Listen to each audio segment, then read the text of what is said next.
नमस्कार मित्रांनो. आज प्रवरा नदीच्या पुलावरून जात असताना जे पाणी इतर दिवशी नितळ आणि पिण्यायोग्य वाटतं, आज त्या पाण्याची अवस्था बघून अतिशय वाईट वाटलं. पाण्यामधनं दुर्गंधी येते, पाण्याचा कलर पण काळा झालेला आहे आणि पाण्यावरती सफेद कलरचा फेस आलेला आहे. आता तो कशामुळे आलेला आहे हे प्रशासनाने बघणं जास्त गरजेचं आहे.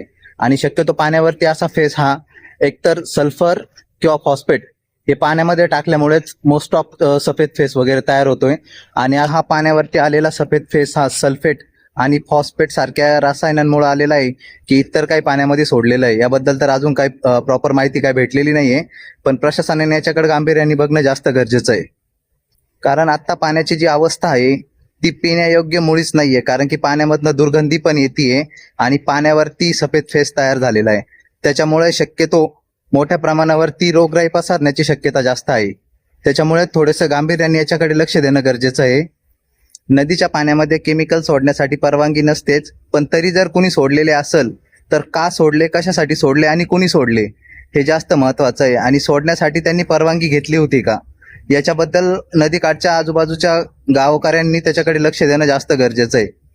नाहीतर आजूबाजूचे लोक हा विचार करतील की पाण्यामध्ये फेस 2 दिवस राहील, त्याच्यानंतर निघून जाईल, पाणी पिण्यायोग्य होईल. पण हे चुकीचं आहे. कारण की असलेलं केमिकल हे पाण्यामध्ये खाली मातीमध्ये जिरलं जातं आणि त्यानंतर ते पाणी जनावरं, माणसं वगैरे पितात आणि त्यानंतर आजार पसरायला वेळ लागणार नाही.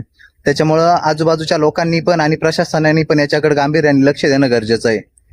तुम्हाला वाटत असेल मला टॉपिक हवा आहे म्हणून मी व्हिडिओ बनवतोय, पण अशातला काही एक भाग नाहीये. कारण या नदीचं पाणी मी पण पितोय आणि केमिकलचं पाणी बघितल्यानंतर मला पण थोडंसं टेन्शन आलं. त्यामुळे मी हा व्हिडिओ बनवलाय. माझ्या प्रती मी माझी जबाबदारी पार पाडतोय. आता तुम्ही पण ज्या योग्य व्यक्तींपर्यंत हा व्हिडिओ गेला पाहिजे अशा लोकांना शेअर करा. आणि ऍटलिस्ट प्रशासनाने याच्याकडे थोडंसं गांभीर्याने बघणं जास्त गरजेचं आहे. आणि तुम्ही पण योग्य व्यक्तींपर्यंत हा व्हिडिओ शेअर करून द्या.